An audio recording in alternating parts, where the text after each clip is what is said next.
Por misericordia de Dios, por gracia de Dios, damos término hoy con esta novena catequesis al ciclo de ejercicios espirituales que hemos titulado Orgullosos de ser discípulos de Jesús.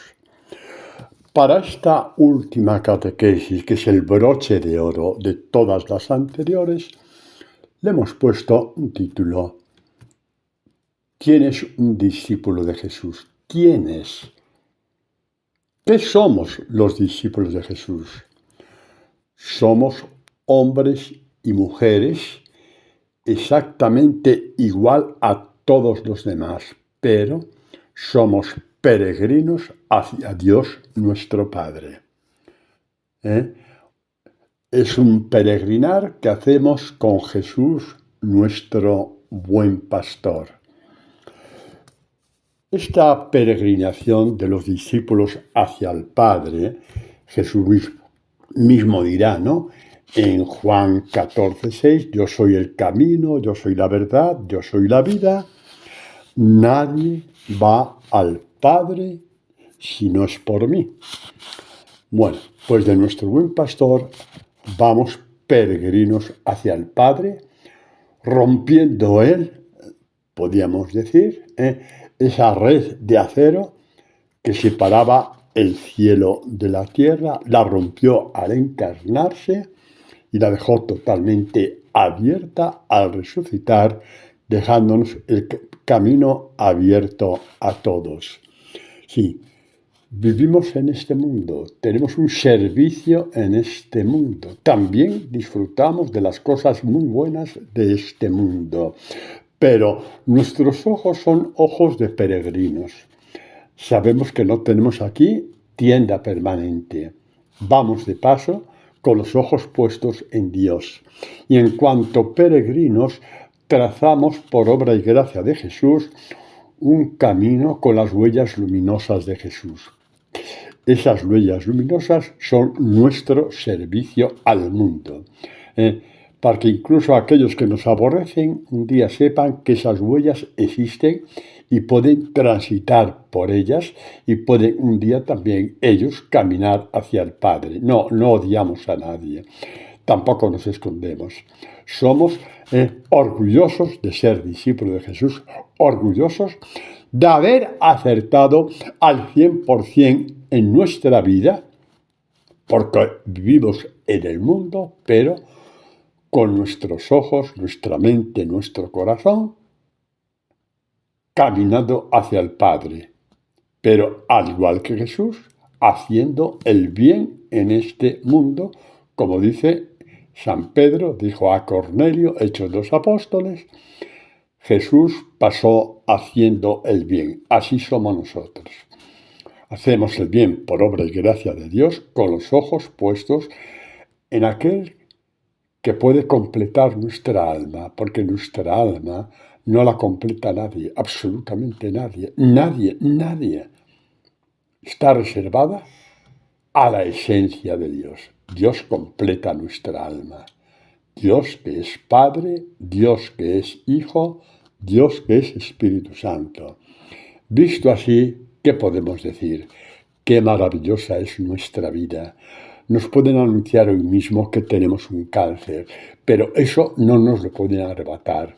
Qué maravillosa es nuestra vida, cuando ya a causa de nuestra fe y de nuestro caminar lo llevamos escrito dentro, con tinta imborrable. Qué maravillosa es nuestra vida, por más que tengamos malas noticias acerca de nosotros, de nuestra vida, de nuestra salud e incluso de nuestra economía. Qué maravillosa es nuestra vida cuando el Hijo de Dios ha escrito en nuestra alma, eres peregrino hacia el Padre. Esto es lo que somos los discípulos de Jesús. Bueno, en este peregrinar hay 1000 tormentas, a veces 1000 errores.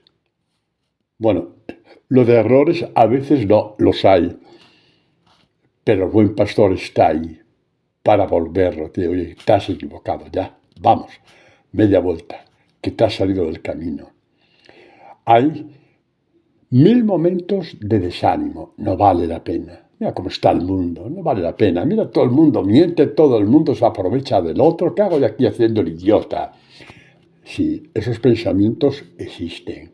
Están en la mochila del demonio. Y cuando se junta en nuestro caminar, nos los pasa. Sí, nos pasa esos pensamientos. Menos mal que nuestro buen pastor está vigilante con nosotros. Pues de esto hablamos, peregrinos hacia el Padre. Nuestra vida en este peregrinar es como una barca y conocemos bien qué pasa con una barca cuando la tempestad la sube arriba y abajo, cuando se llena de agua, cuando nos mareamos, cuando está a punto de quebrarse, cuando está a punto de romperse. Todo esto pasa en nuestra vida. La única posibilidad que tenemos de que la barca no se rompa en pedazos es que Jesús esté allí. Por eso vemos tempestades en que los apóstoles se mueren de miedo y Jesús está en la barca, durmiendo. ¿Por qué durmiendo? Pues para que veamos un poquito lo que nos pasa muchas veces. ¿Dónde está Jesús que me prometió tanto? ¿Dónde está Jesús que le he seguido y cada vez está la cosa peor? ¿Dónde está Jesús? ¿Para qué me llamó Jesús al discipulado si se ha desinteresado de mí? Y gritamos, como gritaron los apóstoles, y Jesús de pie dice a la tempestad, cállate, que yo estoy en esta barca con mis amigos. Y vamos a la otra orilla. ¿Qué es a la otra orilla? Como encontramos a veces en el Evangelio, vamos a la otra orilla. Vamos al abrazo con el Padre. Jesús nos enseña el peregrinar, vamos al Padre. Con 1000 tempestades al Padre. Lo único que nos tiene que preocupar en la tempestad es que Jesús esté o no esté. Es lo único que nos tiene que preocupar. Hay una catequesis bellísima sobre esto en el Evangelio de Mateo. Hablamos ya de ella en una catequesis cuando hablamos de Pedro, pero un poco por encima. Ahora vamos a profundizar en esa catequesis. Es cuando, vamos a leer, es Mateo, ¿no? A ver si lo encuentro. Mateo, por aquí debe estar, ¿no? Mateo, sí, ya lo encontré. Es capítulo 14. Después de la multiplicación de los panes, Jesús dice a los apóstoles para asumir la realidad de que el camino hacia el Padre o es con Él o no se hace. Que no podemos caminar con nuestras vanidades y nuestras ambiciones. Los apóstoles, ¿qué vieron en la multiplicación de los panes? Miles de personas que la aclamaron. ¡Uy, qué bonito! ¡Qué maravilla! ¡Qué extraordinario! Y pensaban, uy, esto de ser discípulo del Señor es maravilloso, ¿eh? Verás tú cuando se instaure el nuevo reino de Israel, anunciado por los profetas. ¡Ay, qué maravilla! Sí, los profetas lo anunciaron, pero no como tú querías, que tú traduces la Biblia a tus intereses estúpidos y necios. Pero bueno, a lo que vamos. Los apóstoles se las tenían muy felices por el triunfo de Jesús, porque era su triunfo en este mundo, sí, su triunfo pero tan tontos eran, pues igual que tú y yo, que tantas veces hemos pensado lo mismo. Querer ser discípulos y pasar por el Calvario. Cuando el título del discipulado se da solamente en el Calvario. El discípulo amado recibió el título ahí, ¿no? ¿O no? Ahí es donde recibimos el título de discípulos amados, porque solamente hay una forma de ser discípulo de Jesús.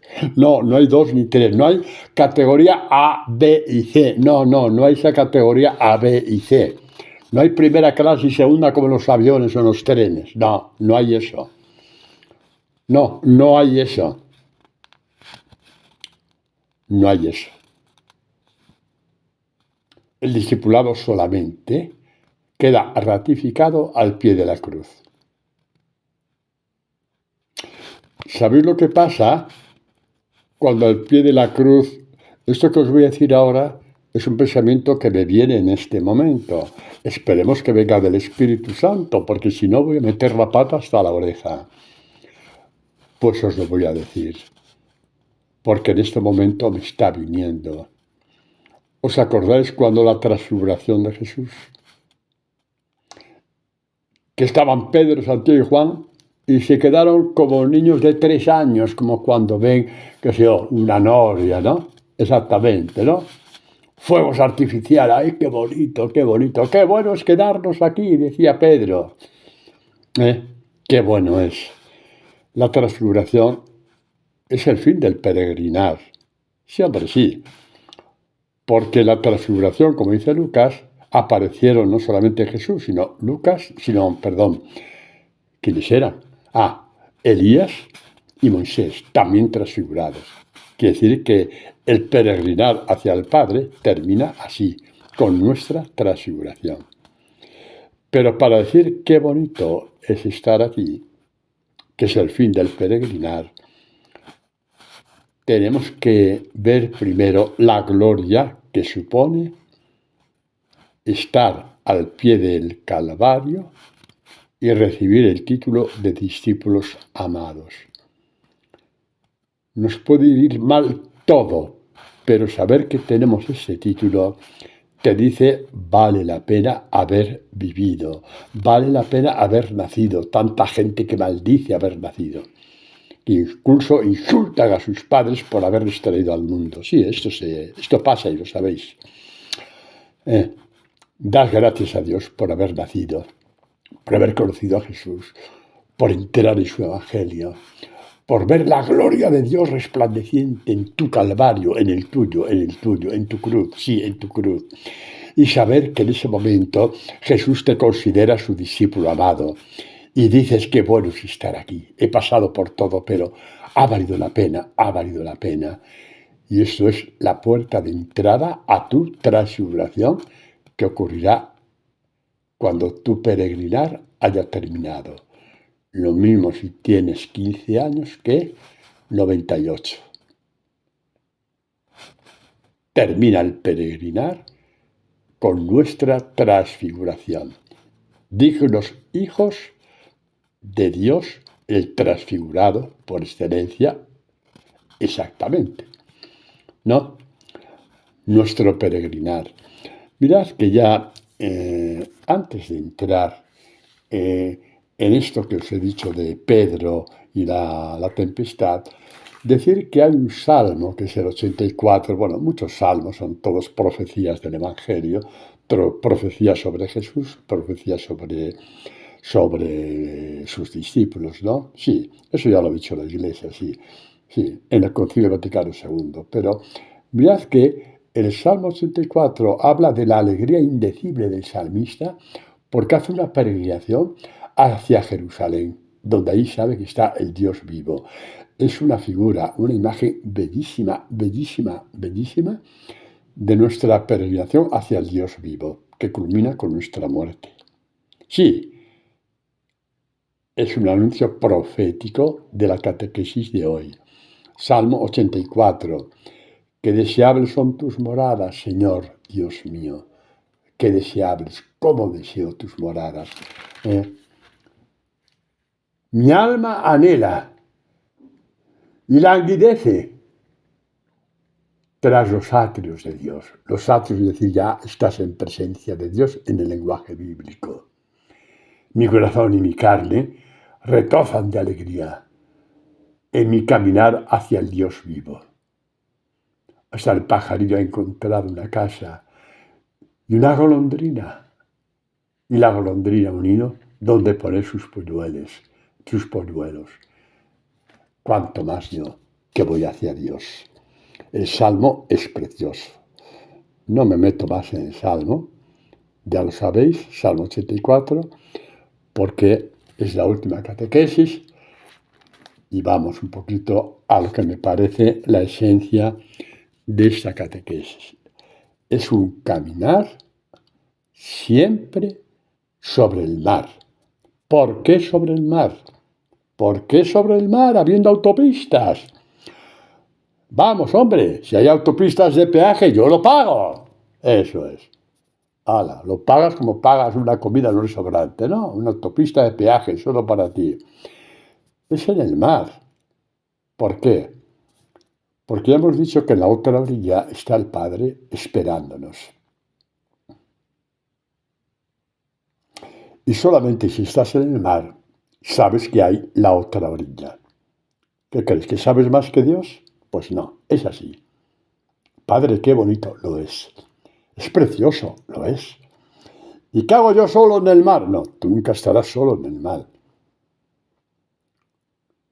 Cuando Pablo dice, ya no soy yo quien vive, es Cristo quien vive en mí, está anunciando que Él tiene su propia barca, que es su vida, que va a la otra orilla, que es al Padre, y que en esa barca, en su vida, vive Jesús. Ya no soy yo quien vivo, es Cristo quien vive en mí, caminando conmigo, remando conmigo, sometiendo la tempestad cuando es necesario. Padre, pero ¿cómo puede ser tan bonito? Pues porque es que la palabra es así de bonita. Por eso, a veces alguien se puede molestar que yo insista tanto. Pero es que la palabra está todo. Todo es todo. ¿Y cómo brilla la Eucaristía a la luz de la palabra? Es como si se abriera el misterio de Dios, hecho pan y hecho vino. Sí, es así. Cuanto más dentro de la palabra, más te introduce Dios en el misterio de la Eucaristía. En este Jesús que se deja comer por ti. Sí, hombre, sí. Sí. La Eucaristía es infinitamente más que una devoción. Es entrar en el misterio de Dios por obra y gracia de Él mismo.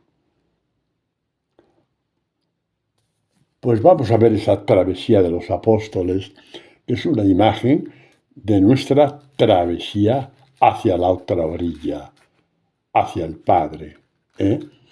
Pues leemos que después de la multiplicación de los panes, como los apóstoles ya se veían repartiéndose las carteras ministeriales, ya se habían peleado a ver quién era ministro de una cosa, ministro de otra, pues lo que aquí en España llamamos las puertas giratorias, ¿no? Gana un partido y la puerta giratoria para ocupar mejores puestos. Bueno, pues esto ya lo inventaron los apóstoles, no lo inventaron los políticos. Ya lo tenían en mente los apóstoles. Vaya gente que se escogió Jesús, claro. Así el milagro era mucho mayor, viendo los espécimes que se escogió. Yo conozco dos espécimes también que ha escogido Dios, que hace falta narices para haber escogido esos dos espécimes. ¿Sabéis quiénes son esos dos espécimes que ha escogido Dios y que a mí me hace reír y me hace ver la grandeza de Dios? Conozco dos. ¿Cuáles son, Padre? Tú que estás escuchando y yo que estoy hablando. ¿Qué? ¿Ya? ¿Estás contento? ¿Estás contenta? Pues eso es. Pues a esperar el milagro, chicos. A esperar el milagro. Lo hizo con esos apóstoles, ¿no lo va a hacer contigo? Lo hace. Pues para que pusieran los pies en la tierra, de que no les iban a aplaudir, ni nombrar los jefes de todo el pueblo de Israel. Dice, inmediatamente, es interesante la palabra, inmediatamente, después de la multiplicación de los panes, inmediatamente obligó, dejar de tonterías, les obligó. Quizás es la única vez que aparece la palabra obligar en la boca de Jesús, para que no se murieran en sus vanidades estúpidas, no quedaran ahí atados como cadenas a sus vanidades. Les hizo saber para qué les había llamado, para que supieran que hay otra orilla donde está el Padre y para que fueran las columnas de la Iglesia que iban a evangelizar las primeras cristiandades, de las cuales vivimos hoy nosotros. Inmediatamente obligó a los discípulos a subir a la barca, exactamente, mientras él despedía a la gente. Me hace gracia Mateo, como el que no quiere la cosa. mientras él despedía a la gente. Bien sabía Jesús que a la media hora se iba a levantar una tempestad de 3 pares de narices. Pero Mateo muy delicadamente dice, mientras se despedía a la gente, sí, verás tú lo que esperaba. Efectivamente, hace una tempestad tremenda. Y estos hombres que eran pescadores nunca habían visto una tempestad así. La barca estaba zarandeada por las olas. ¿Cuántas veces tu vida, no? Zarandeada por las olas, por el sinsabor, por el fracaso, por pecados profundos, por traiciones. ¿Cuántas veces? ¿Cuántas veces? Y ahí, en ese momento, por mucho que mires, no aparece una otra orilla donde atracar. No aparece. Es todo nubarrón, todo nubarrón, todo nubarrón, todo, todo, todo. Tinieblas profundísimas, apenas se podían ver unos a otros. Exactamente. Y de pronto, alguien vino hacia ellos. ¿Quién era? Dios mío. Era Jesús, pero ellos casi se mueren de miedo. Tempestad, tormenta, barca llena de agua, rayos por aquí, rayos para allá, la muerte palpándola con las manos, y en uno de esos rayos, una silueta a lo lejos. Y dijeron, ¡es Jesús! ¿Qué va? ¿Qué os creéis? Cuando uno está con la soga al cuello y no tiene una experiencia profunda de Dios, dice lo mismo que dijeron, es un fantasma. Fue lo que dijeron.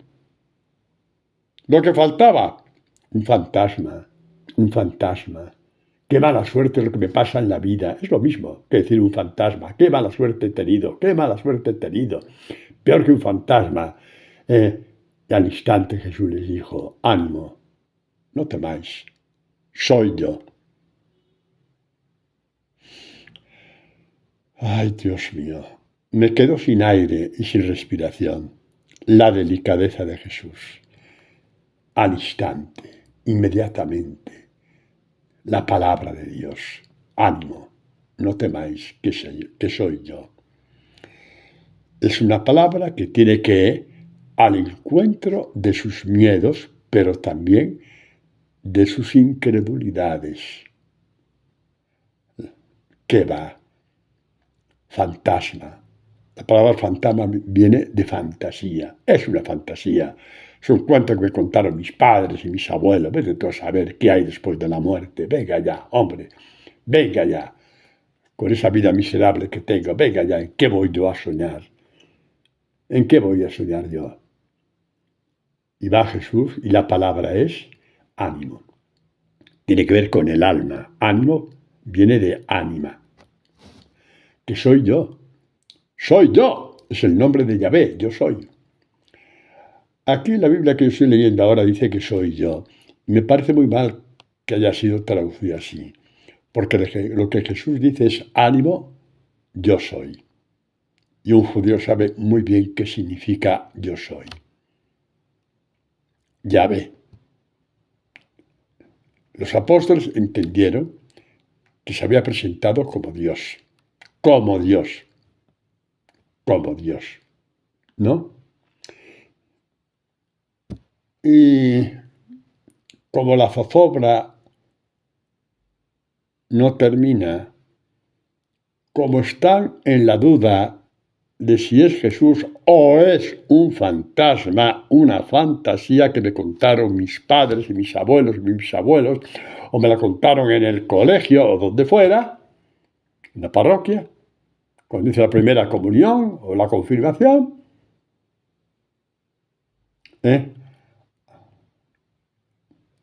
Pedro se levanta. Pedro, imagen de la iglesia fundada por Jesús. Pedro, el miedoso, el pecador, el traidor, pero tiene el sello de Dios, tiene el sello de la elección de Dios, y se levanta por encima de todos ellos. Y se olvida, no pide opiniones, ¿qué hago? ¿Qué no hago? ¿Salto, no salto? ¿Me subo, me bajo? No. Es entre él y Jesús. Tiene que ver por sí mismo si Jesús es un fantasma, una fantasía de la antigüedad, o es el Hijo de Dios. Tiene que verlo por sí mismo. Tiene que ver. ¿Por qué digo de la antigüedad en el caso de Pedro? Porque lo habían anunciado siglos antes los profetas, por eso lo digo. Y para nosotros, con más razón todavía. Entonces, Pedro, ay Pedro, nunca le deberemos bastante a Pedro sus aportaciones al Evangelio. ¿Dónde iremos, Señor? Tú tienes palabras de vida eterna y marca toda la espiritualidad de la Iglesia. Toda la espiritualidad en tu alma parte de ahí, que tengas palabras de vida eterna. Y Pedro lo dijo aquella vez, ¿no? Final del capítulo 6 de Juan. Cuando se fueron prácticamente todos y quedaron los 12 atontados, perdidos, sin saber qué hacer. Y Jesús les dijo, ¿queréis marcharos también? ¿Os habéis desilusionado conmigo? ¿Qué queréis, que soy una máquina de hacer milagros? Pues si fuera eso, los haría desde el cielo y me dejaríais en paz, hombre. He venido a morir por vosotros. He venido a morir por vosotros. ¿Queréis marcharos? ¿Dónde iremos, Señor? Tú tienes palabras de vida eterna. Pedro, la iglesia. Tú eres Pedro, sobre esta piedra edificaré mi iglesia. Y el mismo Pedro es el que ahora se levanta y grita hacia la voz. Sus ojos no ven a Jesús. Es demasiado grande la tiniebla. Habían visto apenas una silueta, nada más.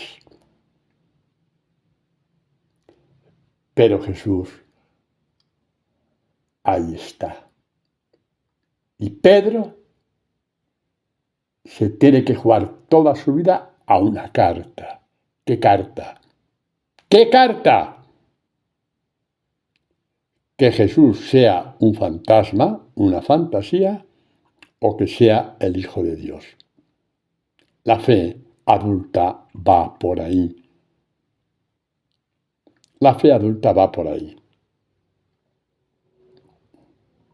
Y entonces Pedro le dijo, de acuerdo, acabamos de oír que tú eres Dios. Has dicho yo soy, el nombre de Yahvé. Muy bien, eres el Hijo de Dios. De acuerdo. Pero, házmelo ver. Házmelo ver. ¿Cómo? Haciendo que tu palabra se cumpla. ¿Cómo? Si tú caminas sobre el mar, pues que camine yo también. Y ahí veré si eres una fantasía o eres Dios. Textualmente, Pedro le dijo, si eres tú, Señor, si eres tú, mándame, dame una palabra. Donde ti sobre las aguas. Y Jesús le dijo, ven. ¿Sabéis por qué hago una pausa?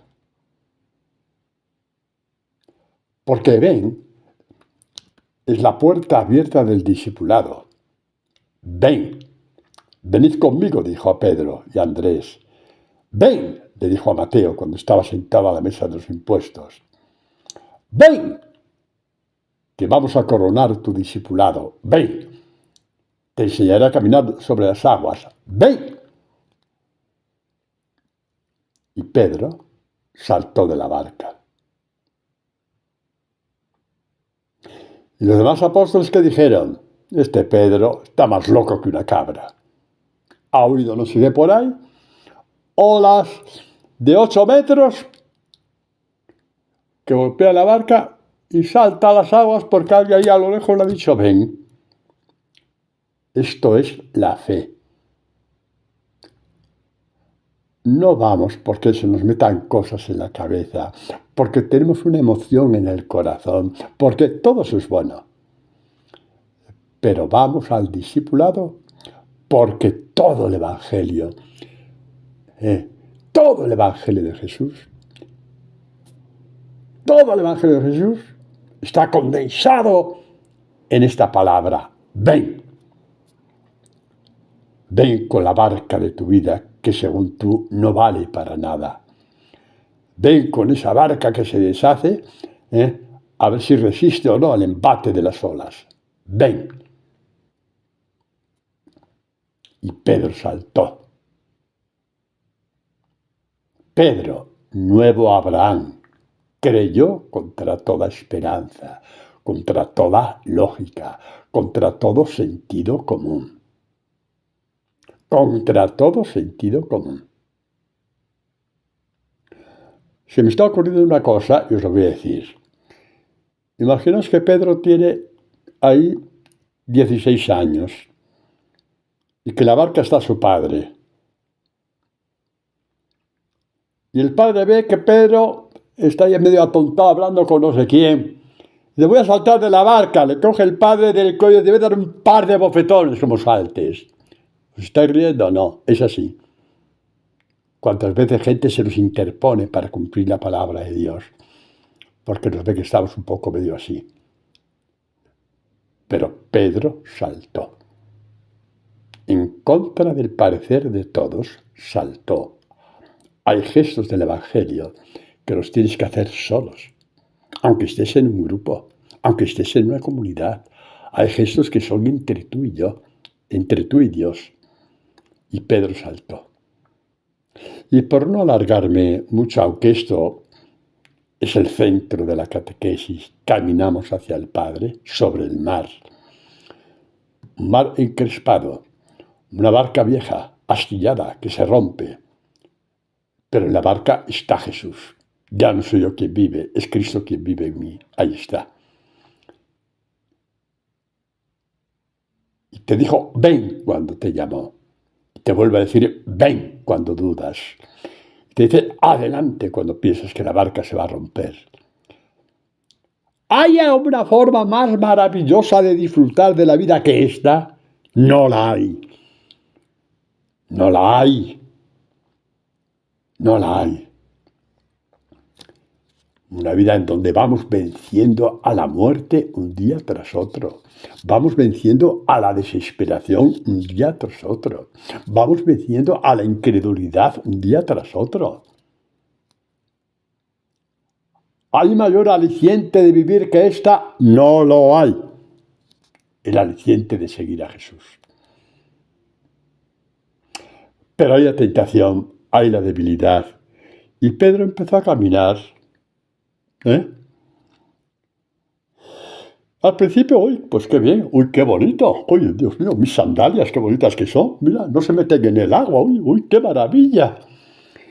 Y bueno, después de unos pasos, digo, me está salpicando el agua, ya me está llegando por la rodilla, hombre, con esta túnica que me regaló mi suegra, me cacho en la mar, me va a matar cuando llegue a casa. ¡Ay, Dios mío! Y Pedro, en cierto momento, mientras miraba a Jesús, caminaba, pero, como leemos en el Evangelio, volvió la mirada hacia el viento, que era contrario. Al desviar la mirada que tenía sobre Jesús y mirar al viento, ver la dureza de la vida, la dureza de las pruebas, se hundió. Es una catequesis bellísima. ¿Qué creéis? ¿Que es un milagrito? El que busca milagros en la el Evangelio se queda sin las catequesis. ¿Qué catequesis más bonita? Que hace parte de nuestra vida, de nuestro día a día. Pedro tuvo miedo en cierto momento. Le golpeaba el viento mientras miraba a Jesús adelante. En un cierto momento ya fue tan fuerte que giró la cabeza hacia el viento y ya no le sostuvo la mirada de Jesús. Y se hundió. Pero Pedro gritó. ¿Por qué gritó Pedro? Porque lo poco o mucho que hubiera caminado ya era suficiente para saber que a la otra parte, a 20 metros o a 30, estaba este Jesús, que gracias a él había caminado sus 30 o 40 metros. Y entonces gritó: Señor, sálvame. ¿Os dais cuenta de la maravilla de la fe? ¿Que te puedes caer? Pues sí, pero ya has hecho la experiencia de haber caminado algo con Jesús que te dijo: ven. Y aunque hayas caído y te hayas desviado en barbaridades, al igual que Pedro, puedes gritar porque ya tienes tu experiencia y decir: Señor, sálvame. Y Jesús levantó a Pedro, hombre de poca fe. ¿Por qué miraste a la otra parte del viento? Pienso que Jesús hasta se lo dijo sonriendo. Bueno, queridos, así es como caminamos hacia el Padre, ¿no?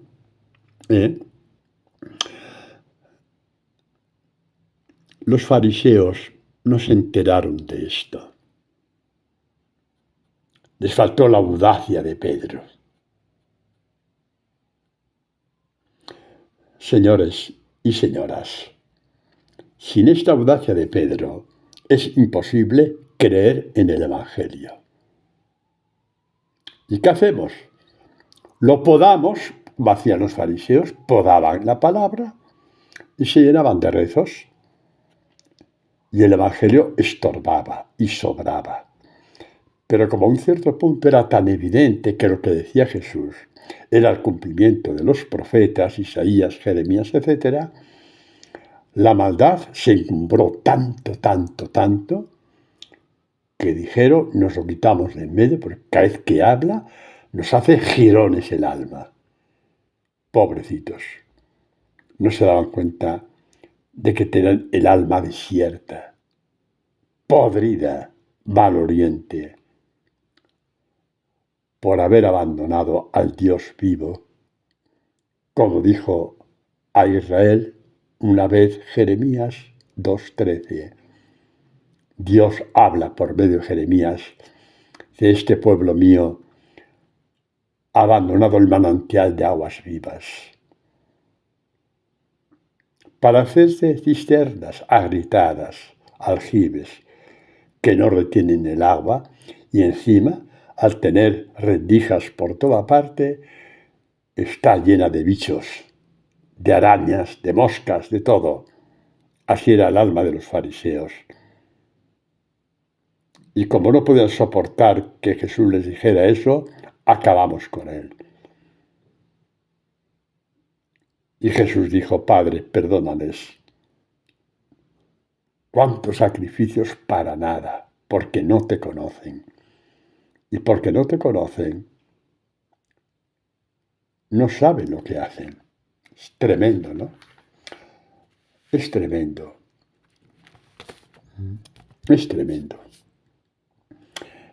Mirad lo que dice Juan para que veáis que no estoy exagerando.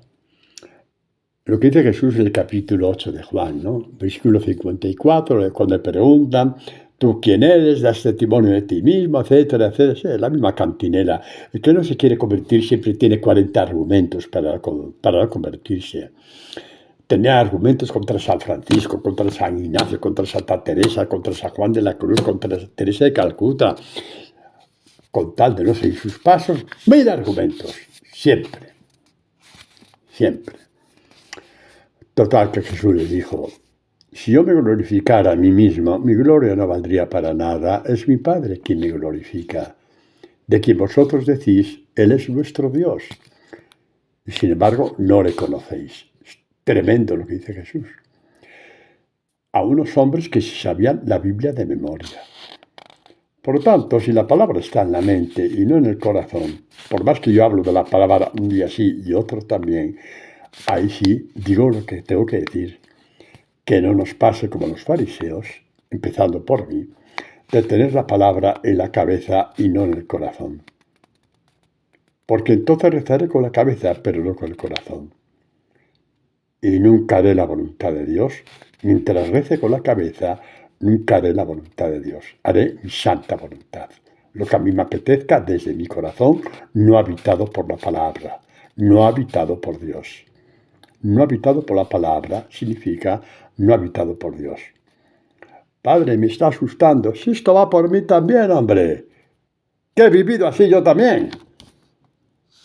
por misericordia de Dios, estoy hablando como estoy hablando. Así que no tengáis miedo, no tengáis miedo, no tengáis miedo. Y mucho más cuando muchos de vosotros, porque he conocido bastantes de ellos, muchos de vosotros habéis actuado con muy buena voluntad. Y yo he visto a tantos de vosotros que cuando os habéis encontrado con la palabra, habéis abierto la puerta a Dios de par en par, como diciendo, ay Señor, por fin te encontré. Lo he visto allí donde he estado como sacerdote, tanto en Ecuador como en España. Por tanto, sé de lo que hablo y hablo con alegría, con entusiasmo y con optimismo. Porque todo es posible para Dios. Incluso santificarnos a los dos, a ti y a mí. Vamos a ver, si santificó a los apóstoles, y no voy a decir cómo eran, ¿no te va a santificar a ti o a mí? Pues claro que sí. Basta que nos dejemos santificar por Dios. ¿Y por qué, Padre? Porque cuanto más nos santifiquemos, más esperanza tendrá el mundo, más luminosas serán las huellas que dejemos. Y los buscadores de Dios dan con estas huellas. Sí. Hay un texto del libro de la sabiduría, creo que yo os he hablado de él, que la sabiduría, que es la palabra viva, va al encuentro de los que la buscan, de los que son dignos de ella. Vale, y yo soy digno, Padre. Si no fuera digno, no estuviera escuchando esta catequesis. Así que adelante, ya deja de martirizarte y de castigarte. Un poco de optimismo. Eres bendecido por Dios. Si no, te hubieras cansado ya de esas catequesis hace 1 año, y 2, y 3, y 4. Y algunos lleváis años escuchándola. Por lo tanto, ánimo. Ánimo. Hacemos este camino hacia el Padre. Y Padre, y nuestras tormentas, como esta de Pedro, no era una casualidad, ¿no? Quiere decir que un poco la tormenta hace parte de nuestra vida. Pues sí, pero la buena noticia es que no hay tormenta donde no esté Dios presente. ¿Os imagináis a Pedro al día siguiente? ¿Qué pensaría el pobrecito ahí en su habitación, sentado en un sillón? Pero ¿cómo pude ser tan bruto de saltar? Pero ¿cómo pude? Pero eso no lo hace ninguna persona que tenga 2 dedos de frente. ¿Cómo pude, Señor? ¿Qué hiciste conmigo? Y el Señor le diría, te estaba atrayendo, Pedro. Te estaba atrayendo hacia mí.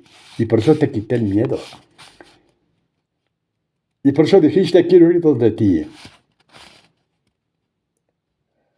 Era tal el amor de Pedro a Jesús, a pesar de sus traiciones, que prefirió arriesgar antes de quedarse con la duda de si aquel que hablaba a lo lejos era un fantasma, una fantasía, o era el Hijo de Dios. También Pedro tendría las dudas en su familia, de aquello que habían dicho sus antepasados, Isaías, Jeremías, y lo de no eran más que leyendas. También tendría las dudas, fantasías que quedaron por escrito, exageraciones, hasta que saltamos a las aguas, diciendo, Señor, si eres tú, vamos a vencer una vez más la tormenta. Tú salvarás mi barca de saltar por los aires. Y Pedro se encontró con Jesús, y ambos subieron a la barca y se calmó la tormenta. Y del gesto de Pedro se salvaron todos los demás. Por eso tú eres luz del mundo. Gestos tuyos hacen pensar a los demás, aunque no te lo digan. Pensar que sí, que es cierto que Dios existe. Porque si no, no entienden cómo puedes tener esta paz con toda la que te está cayendo, esta alegría con toda la que te está cayendo, esta serenidad con toda la que está cayendo. Y dirá, es que tiene que existir Dios que le da fuerza a este hombre, a esta mujer, le da esta alegría, esta serenidad. Esto es la fe adulta, esta es la fe adulta. Esta es la fe adulta que hace temblar al demonio porque pierde su poder sobre ti y sobre aquellos hacia los cuales se derrama tu luz, tu anuncio del Evangelio con tu testimonio. Ese es nuestro Dios. Orgullosos, ¿cómo no vamos a estar orgullosos de ser discípulos de Jesús?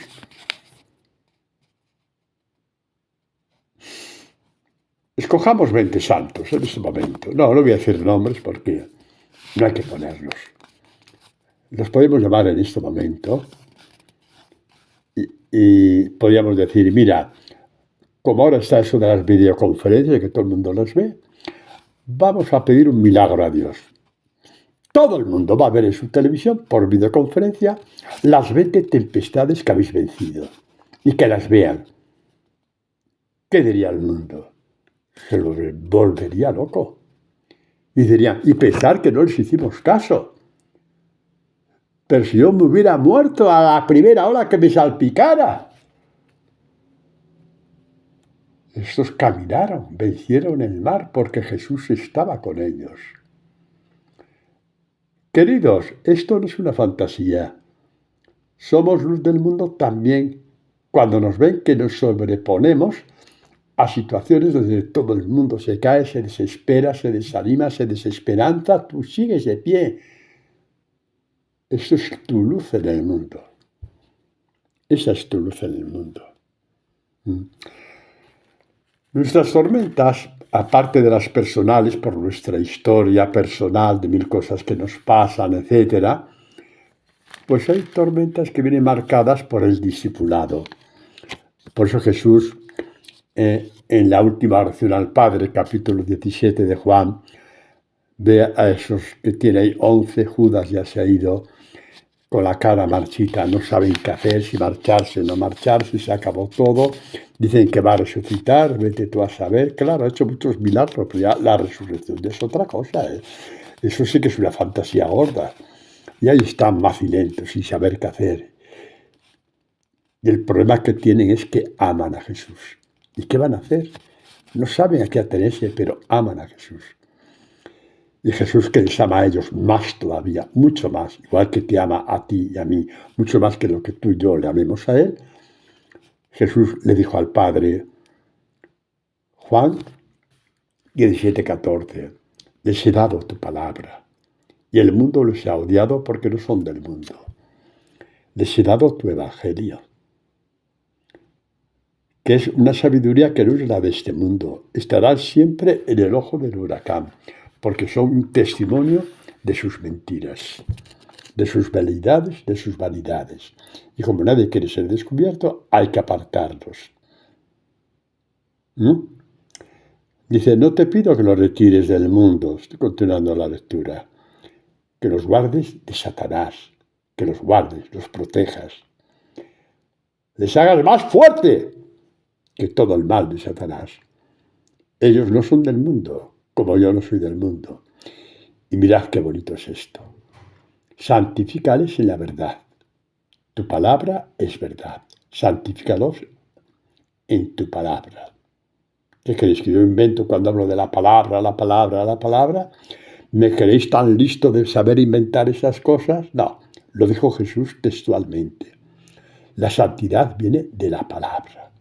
Padre, y la Eucaristía es la plenitud de la palabra, jolines, no la podemos separar.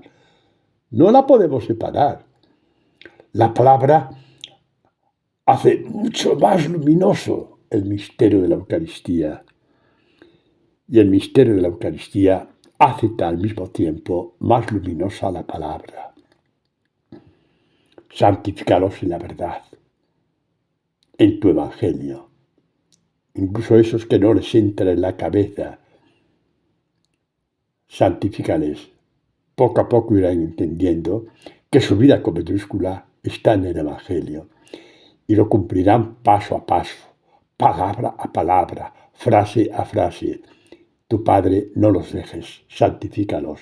¿Hay mayor amor que este? Jesús diciendo al Padre acerca de esos 11 que van a echar a correr de ahí a media hora. ¿Hay mayor amor que este? Ese es el amor que Jesús te tiene a ti. Padre, escucha, mira la cara que están poniendo todos estos hombres y mujeres que están escuchando estas catequesis. Santifícales, Padre, santifícales, santifícales, santifícales. Porque toda la vida con mayúscula está en estas palabras, porque estas palabras eres tú. ¿Qué dice Juan en el prólogo del Evangelio? En el principio existía la palabra estaba con Dios y la palabra era Dios. Dios se define a sí mismo como palabra que se cumple, como palabra que santifica, como palabra que es verdad. Sí, saltar de alegría, porque eso va por ti y por mí. Santifícalos en la verdad. Tu palabra, tu evangelio. Este evangelio que estoy anunciando a los demás, diría Jesús. Todo eso es la verdad. Todo eso es la verdad.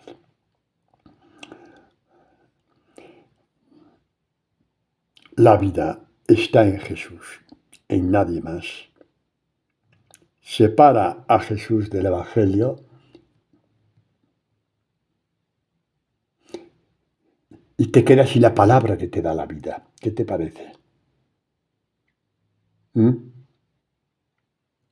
tengas miedo de amar al evangelio.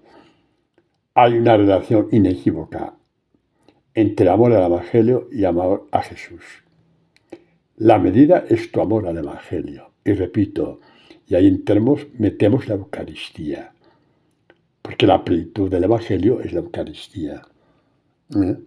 Ahí está la plenitud, la auténtica plenitud. Termino una cosa con Pedro muy bonita y no sea tiempo pasamos a otra lectura.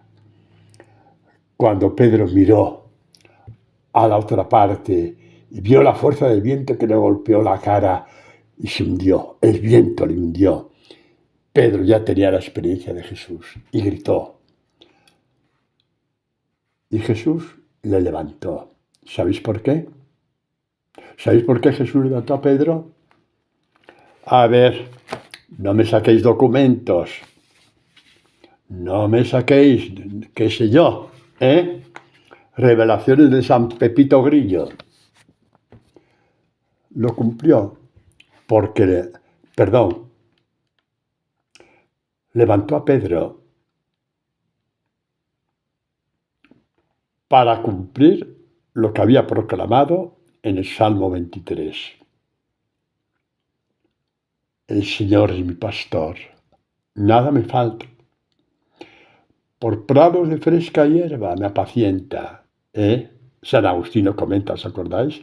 La fresca hierba es la palabra de Dios. Fresca porque es de cada día, no es la de ayer. Por eso no cansa nunca. No cansa nunca. Hacia las aguas de reposo me conduce. Conforta mi alma. Aunque camine por valle de tinieblas, ningún mal temeré, porque tú vas conmigo.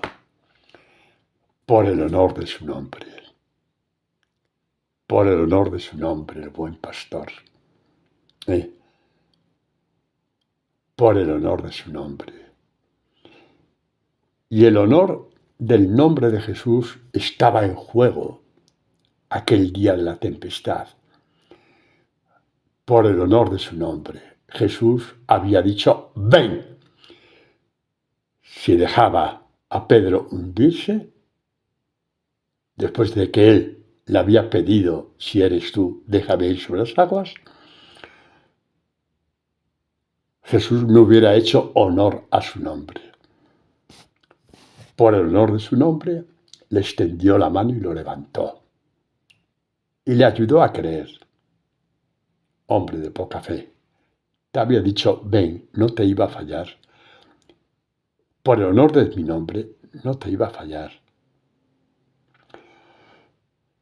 Tú un día sentiste la llamada al discipulado. Sí, habías tenido tus experiencias de Dios, unos mayores, otros menores. Llegó un momento que te encontraste con la belleza infinita de la palabra y del Evangelio.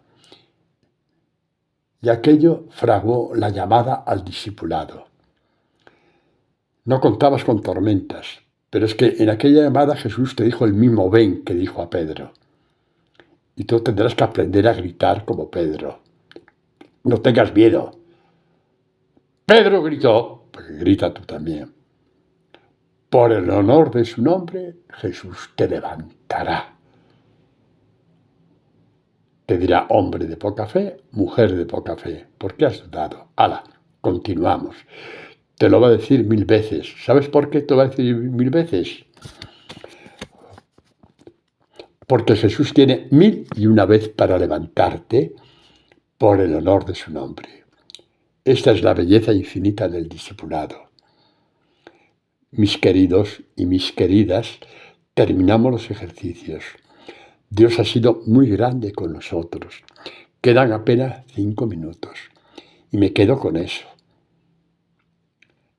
Que lo que nos salva es el honor del nombre de Jesús, que nos llama al discipulado. Es el honor del nombre de Jesús, que cura tus debilidades y las mías, tus miedos y los míos, sí, tus pecados y los míos, tus rebeliones y las mías. ¿Por qué? Por el honor de su nombre te levanta. Cada vez caerás menos. Cada vez te desesperarás menos. Te puede incluso pasar cosas peores. Yo no sé quién para hablar de eso. Lo que sí sé es que va a ser mucho mayor la presencia de Dios como la hubo en Pedro. Simplemente grita, Señor, sálvame. Me he metido en el discipulado porque tú me has llamado, pero ¿qué me pasa ahora? Que no entiendo nada, no veo nada, todo son tinieblas, todo son agua, me cae todo encima, me está pasando cosas que son horribles. Señor, sálvame, gritarás, como Pedro. Gritarás como Pedro. Gritarás como Pedro. Y Jesús, inmediatamente. ¿Qué significa inmediatamente? Algo que Pedro no había visto. Que Pedro iba con Jesús, paso a paso, con los pasos que él daba. No dice Mateo, y Jesús, que estaba a 50 metros, vio que Pedro se hundía y que gritaba, Señor, sálvame, y echó a correr como podía, se pegó el vestido a la cintura y echó a correr antes de que se ahogara Pedro. ¿Qué va, eso son tonterías. Inmediatamente le tendió la mano.